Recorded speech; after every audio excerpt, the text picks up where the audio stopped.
जीव तथा समष्टियां, ये जो चैप्टर इसको हम डिस्कस करने वाले हैं। ठीक है, बहुत आराम से, कुछ नहीं करना है आपको, समय भी हालांकि बहुत कम बचा हुआ है। जब आप आज शाम को अपना सेंटर विजिट करने जा रहे हो, या जब आप यात्रा कर रहे हो एग्जाम सेंटर तक जाने की, या अगर आप शाम को खाना खा रहे हो, आपको नींद ना आ रही हो, ठीक है ना, चुपचाप आपको क्या करना है, आपके जो ईयर प्लग्स हैं, है ना, ईयरबड्स हैं, या जो आपका क्या है ईयरफोन है, आप उसको अपने कानों में लगाइए, आंख बंद करके आराम से बैठ जाइए, और मधुर ध्वनि में जो है मैं जो बोल रहा हूँ, जैसे आप भजन कीर्तन सुनते हैं, इसको सुनते जाइए। बेटा, जीव तथा समष्टियां, अगर हम इस चैप्टर की बात करें, पॉपुलेशन यानी कि समष्टि क्या होता है, किसी भी जगह पर अगर आप बात करें, एक वेल डिफाइंड एरिया है, उस वेल डिफाइंड एरिया में, उस विशेष क्षेत्र में, किसी एक निश्चित समय अंतराल पर, ठीक है, निश्चित समय अंतराल पर किसी एक जाति के जीवों की संख्या, उसे हम क्या कहते हैं, समष्टि कहते हैं, पॉपुलेशन कहते हैं। एक निश्चित समय अंतराल पर एक जाति के जीवों की जो संख्या है, उसे क्या कह दिया जाता है बेटा, तो हम उसे कह देते हैं पॉपुलेशन। कुछ चीजें ऐसी होती हैं जो व्यक्ति के लिए परिभाषित होती हैं, और कुछ चीजें ऐसी होती हैं जो समुदाय के लिए, या आप कह सकते हैं कि समष्टि के लिए परिभाषित होती हैं। जैसे कोई जीव है, उसकी मृत्यु होती है, कोई जीव है, उसका जन्म होता है, कोई जीव है, वो नर या मादा होता है, पुरुष या महिला होता है। लेकिन जब आप समष्टि की बात करते हैं, तो बच्चों समष्टि में क्या होगा, समष्टि में जन्म दर होगा, ठीक है, समष्टि के लिए मृत्यु दर होगा, समष्टि के लिए लिंग अनुपात होगा, एक साल में कितने लोग पैदा हुए, ये जन्म दर है, कितने लोगों की मृत्यु हो गई, ये मृत्यु दर है। उस पॉपुलेशन में कितने फीमेल्स हैं, कितने मेल हैं, कितने पुरुष हैं, कितनी महिलाएं हैं, है ना, महिला और पुरुष, इसका जो अनुपात है वो क्या हो जाएगा बेटा, तो हम उसे कह देंगे लिंग अनुपात। ठीक है, पॉपुलेशन जो होता है, समष्टि जो होता है, एक चीज हम लोग पढ़ते हैं समष्टि घनत्व। समष्टि घनत्व में समष्टि घनत्व से पहले यहाँ पर ये जानना जरूरी हो जाता है, पॉपुलेशन एज पिरामिड। आप ऐसे समझिए कि वो आयु वर्ग जो अभी प्रजनन के कार्य में संलग्न नहीं है, जो प्रजनन का कार्य नहीं कर रहा है, तो बच्चों जो प्रजनन का कार्य नहीं कर रहे हैं उन्हें कहा जाएगा जनन पूर्व आयु समूह। जो अभी प्रजनन के कार्य में संलग्न है उन्हें कह दिया जाएगा जनन छब आयु समूह, और जो प्रजनन कर चुके हैं, अब वृद्धावस्था को प्राप्त हो चुके हैं, उन्हें कह दिया जाएगा जननोत्तर आयु समूह। कोई भी ऐसी पॉपुलेशन, कोई भी ऐसी समष्टि जहां पर जो जनन पूर्व आयु समूह है, अगर उसकी संख्या जनन क्षम से ज्यादा है तो ये एक बढ़ती हुई पॉपुलेशन है। अगर दोनों बराबर हैं तो ये एक स्थिर पॉपुलेशन है। लेकिन अगर कभी ऐसा हो जाए कि जनन क्षम की जो संख्या है वो ज्यादा है, जनन पूर्व आयु वर्ग की संख्या कम है, तो बच्चों ये क्या हो जाएगा, एक घटती हुई जनसंख्या हो जाएगी, एक ऐसी पॉपुलेशन जो डिक्लाइन हो रही है। ठीक है, समष्टि घनत्व किसी भी क्षेत्र में या पर यूनिट एरिया, प्रति इकाई क्षेत्रफल कितने जीव रहते हैं, इसका जब आप आकलन करते हैं, इसे समष्टि घनत्व कहा जाता है। समष्टि घनत्व को हम एन से रिप्रेजेंट करते हैं, कैपिटल एन से बेटा क्या करते हैं, उसको रिप्रेजेंट करते हैं। ठीक है, समष्टि घनत्व कम या ज्यादा हो सकता है। जैसे अगर आप भरतपुर में जो गीली जमीन है, आर्द्र भूमि है, वहां पर साइबेरियन सारस देखें तो ये जो संख्या है वो 10 से कम हो सकती है, या ये संख्या लाखों में हो सकती है जब आप बात करते हैं क्लेमाइडोमोनास की किसी तालाब में। समष्टि घनत्व के आकलन के अलग अलग तरीके हैं। जो सबसे आसान और सही तरीका होता है, हम क्या करते हैं, संख्या गिनते हैं कि जिस क्षेत्र में जिसकी जितनी संख्या होगी उसका समष्टि घनत्व उतना ज्यादा होगा। लेकिन बच्चों कई बार ऐसा होता है कि संख्या गिन पाना या तो उचित नहीं होता या संभव नहीं होता। जैसे अगर आप बरगद की तुलना पार्थेनियम घास से करेंगे, तो जब आप बरगद के वृक्ष की तुलना पार्थेनियम घास से करते हैं तो फिर वहां पर आप संख्या नहीं गिनते हैं, आप प्रतिशत आवरण या जैव भार देखते हैं कि जिसका जैव भार ज्यादा होगा उसका समष्टि घनत्व ज्यादा होगा। तो अगर एक बरगद का पेड़ लगा है और 200 पार्थेनियम घास लगी हुई है, तो जो एक बरगद है चूंकि उसका जैव भार ज्यादा होगा इसलिए उसका समष्टि घनत्व भी ज्यादा होगा। अगर आपको क्या करना है, मछलियों की संख्या ज्ञात करनी है, आप सापेक्षिक घनत्व के माध्यम से ज्ञात करते हैं। वन क्षेत्र में टाइगर, चीता जो है, शेर जो है, अगर आप इनकी जनसंख्या ज्ञात करना चाहते हैं तो वहां पर आप उनके पगचिन्ह या मल गुटिकाओं का आकलन करते हैं। समष्टि की वृद्धि कैसे होती है बेटा, समष्टि की जो वृद्धि है, पॉपुलेशन डेंसिटी की जो ग्रोथ है, वो 3 चीजों पर निर्भर करता है। एक तो होता है परभक्षण दाब, दूसरा होता है अनुकूलन, और तीसरा होता है भोजन। अगर परभक्षण दाब बहुत कम है, ना के बराबर है, कोई परभक्षी नहीं है, तो समष्टि घनत्व में बहुत तेजी से वृद्धि होगी। मौसम अनुकूल है, बहुत तेजी से वृद्धि होगी। और अगर साल भर जो मौसम है वो बढ़िया है कि वो ठीक से ग्रोथ कर सके, ठीक से प्रजनन कर सके, तो क्या होगा बेटा, वहां पर जनसंख्या ज्यादा रहेगी। ऑलराइट, इसके अलावा जन्म दर, मृत्यु दर, आप्रवासन और उत्प्रवासन भी वो कारक हैं जो समष्टि घनत्व को क्या करते हैं, रेगुलेट करते हैं, उसकी वृद्धि या वो घटेगा उसको नियंत्रित करते हैं। जैसे जन्म दर जो है वो समष्टि घनत्व पर क्या करेगा, पॉजिटिव असर डालेगा, ऐसे ही आप्रवासन भी पॉजिटिव असर डालेगा। आप्रवासन का मतलब है कि बाहर से किसी क्षेत्र में आने वाले लोगों की संख्या। मृत्यु दर क्या करेगा, पॉपुलेशन डेंसिटी को या समष्टि घनत्व को कम करेगा। उत्प्रवासन भी कम करेगा। उत्प्रवासन मतलब किसी क्षेत्र से कितने लोग चले गए। तो जैसे मान लीजिए किसी भी गांव की आज कुछ जनसंख्या है, साल भर बाद उस गांव की कितनी जनसंख्या होगी, यह इस बात पर निर्भर करेगा कि कितने लोग उस गांव में आए, कितने लोग पैदा हुए, कितने लोगों की मृत्यु हो गई और कितने लोग गांव छोड़कर चले गए। तो इसलिए एक मैथमेटिकल एक्सप्रेशन है, एक व्यंजक है, एक सूत्र है, NT+1 बराबर NT+ बी प्लस आई माइनस डी प्लस सी, यानी कि जन्म दर और आप्रवासन का जो योग है, मृत्यु दर और उत्प्रवासन का जो योग है, इसका अंतर ले लीजिए और इसको टी समय पर या प्रारंभिक समष्टि घनत्व में जोड़ दीजिए, तो आपको t+1 समय के बाद या बाद में समष्टि घनत्व मिल जाएगा। अलग अलग ग्रोथ मॉडल होते हैं बच्चों, एक होता है चरघातांकी वृद्धि प्रारूप और दूसरा होता है संभार तंत्र वृद्धि प्रारूप। बच्चों जो चरघातांकी वृद्धि प्रारूप होता है ये उन जीवों के लिए है, या यह तब लागू होता है जब संसाधन जो होते हैं वो असीमित होते हैं, या आप कहिए कि संसाधन सीमाकारी नहीं होते हैं। इसमें फॉर्मूला हो जाता है आपके पास NT बराबर N0 ERT, जहां पर NT क्या हो जाएगा, T समय के बाद समष्टि घनत्व, N0 क्या हो जाएगा, तो आप कहेंगे कि प्रारंभिक समष्टि घनत्व, R जो है intrinsic rate of increase, T समय हो जाएगा, और E क्या है, प्राकृतिक लॉग का जो है बेस हो जाएगा, आधार हो जाएगा। ये तो है कि T समय के बाद कितना हो जाएगा समष्टि घनत्व। लेकिन अगर आप समष्टि घनत्व में बदलाव जानना चाहते हैं, आप ये जानना चाहते हैं कि समष्टि घनत्व में परिवर्तन कितना हो रहा है, तो बच्चों फिर आपके पास फॉर्मूला होता है dn ओवर dt बराबर r into n, dn over dt equals to b minus d into n, और b माइनस डी बराबर हो जाएगा r के, तो dn over dt equals to rn। अगर b का जो मान है वो d से ज्यादा है, यानी b is greater than d, तो पॉपुलेशन क्या है, बढ़ रहा है, समष्टि घनत्व बढ़ रहा है। अगर b और d दोनों बराबर हैं तो समष्टि घनत्व पहले के जितना ही बना रहेगा, कोई परिवर्तन नहीं आएगा। लेकिन अगर d की वैल्यू कम हो जाए b से, सॉरी d की वैल्यू ज्यादा हो जाए b से, उस परिस्थिति में आप देखेंगे कि पॉपुलेशन डिक्लाइन कर रहा होगा। r का जो मान है वो अलग अलग चीजों के लिए, अलग अलग जीवों के लिए अलग अलग होता है। जैसे अगर आप नॉर्वे चूहे के लिए बात करें तो r की वैल्यू होती है 0.015। ठीक उसी प्रकार से अगर आप फ्लोर बीटल के लिए, आटा भ्रंग के लिए बात करें तो ये वैल्यू हो जाती है 0.12। और इंडिया के अंदर ह्यूमन की जो पॉपुलेशन है उसके लिए जो R 1981 में था बेटा, वो वैल्यू होती है 0.0205। तो R की वैल्यू जो है वो अलग अलग होती है। ये जो आपका वृद्धि तंत्र है जिसे आप चरघातांकी वृद्धि तंत्र कहते हैं, इसमें जे शेप का आपको वक्र मिलेगा, जे शेप का ग्राफ मिलेगा। बच्चों दूसरा होता है, अगर हम लोग बात करें जैसे हम लोग कहते हैं संभार वृद्धि तंत्र, या आप इसका वर्लस्ट पर्ल वृद्धि तंत्र भी कह सकते हैं इक्वेशन के नाम पर।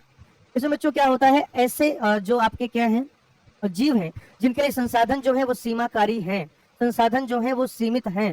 संसाधन क्या है बेटा, सीमित है, या असीमित नहीं है संसाधन। अब तो वहां पर यह लागू होता है एस शेप। इस शेप का आपको क्या मिलेगा बेटा, वक्र मिलेगा। कैसा मिलेगा, एस आकार का वक्र मिलेगा।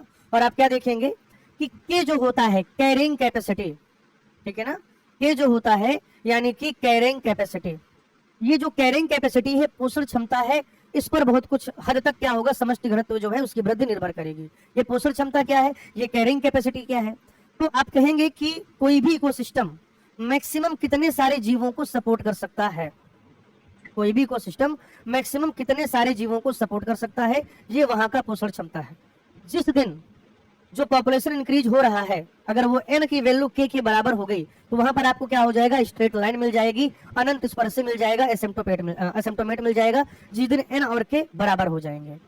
बेटा अगर जाति वृत्त भिन्नता की बात करें तो अलग अलग तरीके के जो जीव होते हैं वो क्या करते हैं, वो इस प्रकार से अपने आप को विकसित करते हैं कि उनका जो आर है वो मैक्सिमाइज हो सके, या उनके जीवों की संख्या जो ज्यादा है ज्यादा से ज्यादा रहे। यहाँ पर आर का जो मतलब है वो डार्विनियन फिटनेस से है, बच्चा पैदा करने की क्षमता से है। कुछ ऐसे जीव जो होते हैं वो अपने जीवन में बहुत बार, कुछ ऐसे जीव होते हैं जो अपने जीवन में क्या करते हैं बेटा, बहुत बार प्रजनन करते हैं, ठीक है ना। जैसे अगर आप बात करें तो आप ह्यूमन की बात कर सकते हैं, ठीक है, स्तनधारियों की बात कर सकते हैं, और साथ ही साथ क्या हो जाएगा बेटा, अगर आप बात करें जैसे प्रशांत महासागरी जो समन मछली है या बांस है, ये अपने जीवन में एक ही बार प्रजनन करते हैं। बेटा कुछ ऐसे जीव होते हैं, ध्यान से सुनिएगा, कुछ ऐसे जीव होते हैं जो अपने जीवन काल में बहुत सारे लेकिन छोटे छोटे जीव पैदा करते हैं, छोटी छोटी संतानें पैदा करते हैं।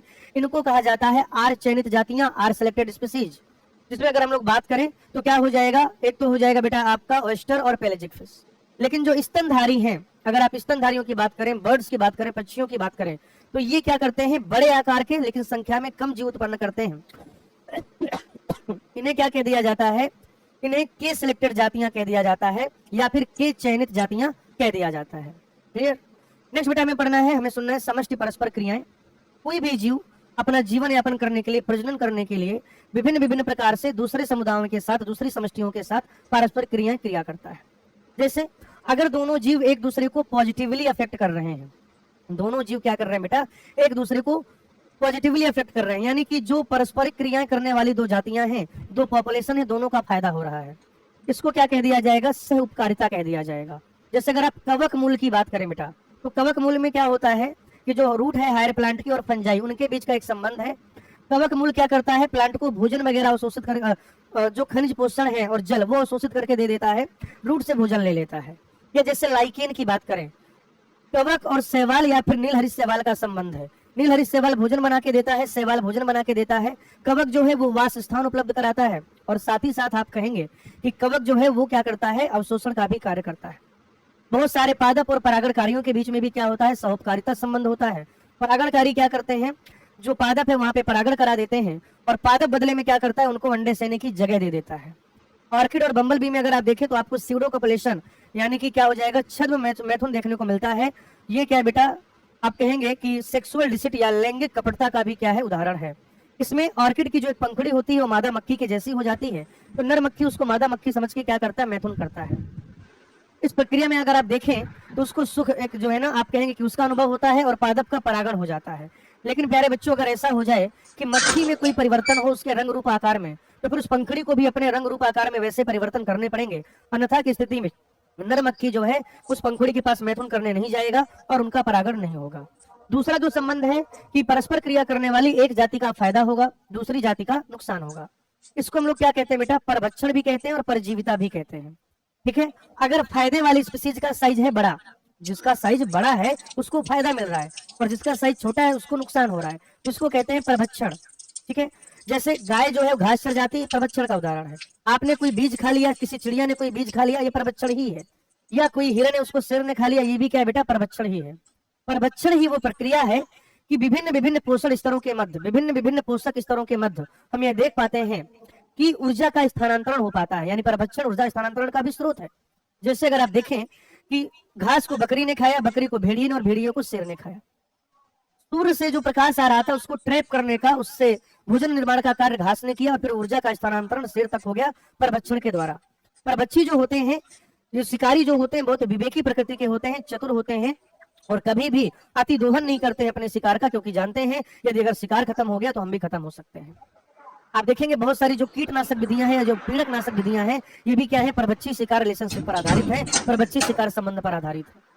कभी कभी क्या होता है कि जब नेचुरल प्रेडेटर नहीं पाया जाता है, तो बच्चों नेचुरल प्रेडेटर की अनुपस्थिति में कोई भी जाति बहुत आक्रामक हो जाती है और बहुत तेजी के साथ वृद्धि करती है। ऐसा ही कुछ 1920 में ऑस्ट्रेलिया में देखने को मिला, जब प्रिकली पियर कैक्टस बहुत तेजी से फैल गया वहां पर, और बाद में क्या हुआ, एक कैक्टोफेगस, एक कैक्टस बच्ची माथ वहां पर इंट्रोड्यूस करना पड़ा, तब जाके उसकी जनसंख्या नियंत्रित हुई। बेटा परभक्षी जो होता है वो शिकार जातियों के मध्य स्पर्धा की तीव्रता को कम करता है, और स्पर्धा की तीव्रता को कम करने से क्या फायदा होता है कि बायोडाइवर्सिटी मेंटेन रहती है, वो शिकार जातियां लंबे समय तक जीवित रहती हैं। क्योंकि जब परभक्षी नहीं होता तो शिकार जातियां प्रे स्पीसीज आपस में इतना भयंकर कंपटीशन करती हैं, एक दूसरे को खत्म कर देती हैं। ऐसा देखा गया कि परभक्षी तारामीन को हटाने पर 1 साल के भीतर 10 से अधिक अकशेरुक जो जातियां थी वो गायब हो गई। ठीक है, 25% के आसपास, लगभग 25% जो इंसेक्ट होते हैं वो फाइटोफेगस होते हैं, पादप बच्ची होते हैं। ठीक है, परभक्षण से बचने के लिए क्या हुआ, जंतुओं में और पादपों में अलग अलग तरीके के उपाय हुए। जैसे पादप जो होते हैं उनमें कांटे पाए जाते हैं, या स्ट्राइकनिन, निकोटीन, थीन, कैफीन, इस तरीके की चीजें पाई जाती हैं। साथ ही साथ जो कैलोट्रोपिस है, मदार है, वहां पर कार्डियक ग्लाइकोसाइड पाया जाता है, उससे हृदय संबंधी रोग हो जाते हैं, तो जानवर जो है कैलोट्रोपिस को खाने से बचते हैं। जंतुओं में अगर आप देखें तो मोनार्क बटरफ्लाई जो है वो एक विषैली खरपतवार पे क्या कर रहा था, लार्वल अवस्था में, लार्वल स्टेज में भोजन ले रहा था, तो बहुत डिस्टेस्टफुल हो जाता है, बेस्वाद हो जाता है, लोग उसको खाने से बीमार हो जाते हैं। तो मोनार्क बटरफ्लाई इस प्रकार से बच जाता है, कोई उसका परभक्षण नहीं करता। इसके अलावा छद्मरंगता या कैमोफ्लेज कि जिस वातावरण में है उसी तरीके के हो जाते हैं। तो मेढक की अगर आप बात करें, इंसेक्ट की अगर आप बात करें, तो उनमें आपको ऐसा देखने को मिलता है। नेक्स्ट अगर हम परजीविता की बात करें, अगेन प्लस माइनस, एक का फायदा एक का नुकसान। फ्री का रहना और फ्री का खाना, परजीविता की पहली पहचान, फ्री का रहना, फ्री का खाना, और ये किसी भी जाति में हो सकते हैं, किसी भी स्पीसीज में हो सकते हैं। पैरासाइट जो होता है वो होस्ट के लिए मतलब बहुत होस्ट स्पेसिफिक होता है, और पैरासाइट क्या करता है बेटा, अपने होस्ट की ग्रोथ, रिप्रोडक्शन, जीवन क्षमता सब कम कर देता है। पैरासाइट होस्ट को कमजोर बना देता है। पैरासाइट जो है उसका रिप्रोडक्शन का रेट आर में कमी ले आता है, जबकि पैरासाइट जो होता है उसका खुद का आर जो है बहुत ज्यादा होता है। पैरासाइट में कोई भी अनावश्यक संवेदी अंग नहीं पाया जाता, हाँ चूसक अंग पाए जाते हैं। और चूंकि ये क्या करता है, डाइजेस्टेड मटेरियल लेता है, तो इसके अंदर पाचन तंत्र का भी लोप हो चुका होता है। अगर ये परजीवी जीव के शरीर के ऊपर रह रहा है तो इसे बाह्य परजीवी कहेंगे, जैसे आपके सर में जुए पड़ जाना, या जो समुद्री मछलियां, उसमें हरितृपाद या फिर चिंचड़िया जो है कुत्ते में या पशुओं में पिस्सू। कुछ ऐसे भी होते हैं जैसे प्लाज्मोडियम वगैरह आपके शरीर के अंदर पाए जाते हैं, इनको एंडो पैरासाइट या अंतः परजीवी कहा जाता है। पैरासाइट जो होते हैं बेटा, ऐसे जंतु जो पैरासाइट के जैसे काम करते हैं उन्हें कह दिया जाएगा पैरासिटिक एनिमल, और ऐसे प्लांट जो एज ए पैरासाइट काम करते हैं उनको कह दिया जाएगा पैरासिटिक प्लांट। पैरासिटिक प्लांट जो है वो स्टेम से भी भोजन ले सकते हैं या रूट से भोजन ले सकते हैं। जो स्टेम से भोजन लेते हैं उनको स्टेम पैरासाइट कहा जाता है, जो रूट से भोजन लेते हैं उनको रूट पैरासाइट कहा जाता है। जैसे अमरबेल जो है बेटा वो स्टेम पैरासाइट है, रफलेसिया जो है वो रूट पैरासाइट है। परजीवी के एक या एक से अधिक मध्यस्थ पोषक होते हैं। जैसे अगर आप बात करते हो ट्रिमेटोड पैरासाइट ह्यूमन लिवर फ्लूक, तो बच्चों उसमें घोंघा हो सकता है या फिर आप कहेंगे कि मछली हो सकती है। फीमेल मॉस्किटो जो होता है मादा मच्छर, मादा मच्छर बेटा कभी भी आप कहेंगे कि मादा मच्छर जो है वो पैरासाइट नहीं होता, परजीवी नहीं होता, बल्कि वो प्लाज्मोडियम का वाहक होता है। कोयल कभी भी अपना घोंसला नहीं बनाती है, वो अपने अंडे रखने के लिए कौवे के घोंसले का इस्तेमाल करती है। और बच्चों इसको कह दिया जाता है अंड परजीविता या ब्रूड पैरासिटिज्म, इसे हम सामाजिक परजीविता भी कहते हैं। ठीक है, अगला हमें पढ़ना है बच्चों स्पर्धा। स्पर्धा में क्या होता है, जो दोनों जातियां हैं, दोनों जातियां वो एक दूसरे को नेगेटिवली इंपैक्ट करती हैं, दोनों जातियां एक दूसरे को नुकसान पहुंचाती हैं। सामान्यतः ऐसा माना जाता है कि अगर संसाधन असीमित नहीं है, यानी कि संसाधन लिमिटेड है, संसाधन क्या है बेटा, सीमित है, तभी होगा और क्लोजली रिलेटेड स्पीसीज के बीच में होगा। इसके किसके बीच में, क्लोजली रिलेटेड स्पीसीज के बीच में कंपटीशन होगा, और जब रिसोर्सेज लिमिटेड होंगे तब कंपटीशन होगा। लेकिन ऐसा नहीं है, आप देखेंगे कि जू प्लैंकटन के लिए फ्लेमिंगो और वहां रहने वाली मछलियां, एक पक्षी है फ्लेमिंगो है, दूसरा क्या है मछली है, ये दोनों जंतु प्लवक यानी कि जू प्लैंकटन के लिए क्या करते हैं, ये बेटा जू प्लैंकटन के लिए जो है लड़ाई लड़ते हैं। ऐसी जाति जिसकी आसन दक्षता अधिक हो, जिसकी चारण क्षमता अधिक हो, उसको उच्च जाति कह सकते हैं। जिसका आर अधिक हो उसको उच्च जाति कह सकते हैं। जिसकी चरण क्षमता कम उसे निम्न जाति कहा जाता है। तो बेसिकली कंपटीशन ये है कि उच्च जाति की उपस्थिति में निम्न जाति का जो आर है, प्रजनन दर है, वो कम हो जाता है, और एक लंबे समय के बाद ऐसा भी देखा जाता है कि कई बार वो गायब हो जाती हैं। जैसे गैलापागो द्वीप में क्या हुआ कि जब बकरियां लाई गई तो 10 सालों के भीतर जो अबंडन कछुआ था वो गायब हो गया। ठीक है, स्पर्धी रूप से जो उत्तम बार्नेकल था बेलनस, कॉर्नेल के एक्सपेरिमेंट में ये देखा गया कि स्पर्धी रूप से उत्तम बार्नेकल बेलनस ने क्या किया, स्पर्धी रूप से जो निम्न था, जो घटिया बार्नेकल था कैथामालस, उसको गायब कर दिया था। स्पर्धी मोचन कहते हैं इसको। जब सुपीरियर जाति होती है तो इन्फीरियर जाति का जो भौगोलिक वितरण होता है लिमिटेड होता है, लेकिन जब वहां से आप उच्च जाति को हटा लेते हैं तो निम्न जाति का जो भौगोलिक वितरण बहुत ज्यादा फैल जाता है, बहुत ज्यादा हो जाता है, असाधारण रूप से फैल जाता है। गॉस का जो कॉम्पिटिटिव एक्सक्लूजन प्रिंसिपल है, स्पर्धा प्रयोजन नियम है, वो ये कहता है कि अगर दो जातियां कॉमन रिसोर्स के लिए लड़ाई लड़ रही हैं, कॉमन रिसोर्स का उपभोग कर रही हैं और रिसोर्स लिमिटेड हैं, तो दोनों जातियां अनंत काल तक एक साथ नहीं रह सकती। जो स्पर्धी रूप से घटिया जात है वो अंततः विलुप्त हो जाएगी। ठीक है, लेकिन ये हमेशा जरूरी नहीं होता है, क्योंकि मैक आर्थर ने क्या किया था, उसने बताया कि जो फुदकी चिड़िया है उसकी 5 निकटतम संबंधी जो जातियां थी वो एक ही पेड़ पे रह रही थी। इसको क्या कहा जाता है, संसाधन विभाजन कहा जाता है। संसाधन विभाजन में समय या चारण क्षमता को अलग अलग करके क्या करते हैं, जो कॉमन रिसोर्स है उसका उपयोग करते हैं। और आखिर में पढ़ेंगे बेटा हम लोग सहभोजिता। सहभोजिता में क्या है, एक स्पीसीज का फायदा होता है, दूसरे का नो प्रॉफिट नो लॉस होता है, नो प्रॉफिट नो लॉस। ठीक है, हालांकि अंतर जाति परजीविता भी है जिसमें एक जाति का नुकसान होगा, दूसरे का नो प्रॉफिट नो लॉस। इनसेट ने इसकी कुछ डिटेल नहीं पढ़ाई है। भाई बेटा अगर सहभोजिता की बात करें तो सहभोजिता में क्या होता है, +0 टाइप का रिलेशनशिप है, एक का फायदा होगा, दूसरे का नुकसान, दूसरे का नो प्रॉफिट नो लॉस होगा। जैसे अगर आप देखें सी एनीमोन और क्लाउन फिश, तो सी एनीमोन में क्या होता है बेटा, डंक होता है, उससे आसपास के जीव डरते हैं। क्लाउन मछली को क्या है, सुरक्षा मिल जाती है। क्लाउन मछली जो है सी एनीमोन के आसपास रहता है, तो क्लाउन मछली का फायदा क्या है कि उसको मिल जाती है सुरक्षा, और सी एनीमोन अपना जीवन जी रहा है, नो प्रॉफिट नो लॉस।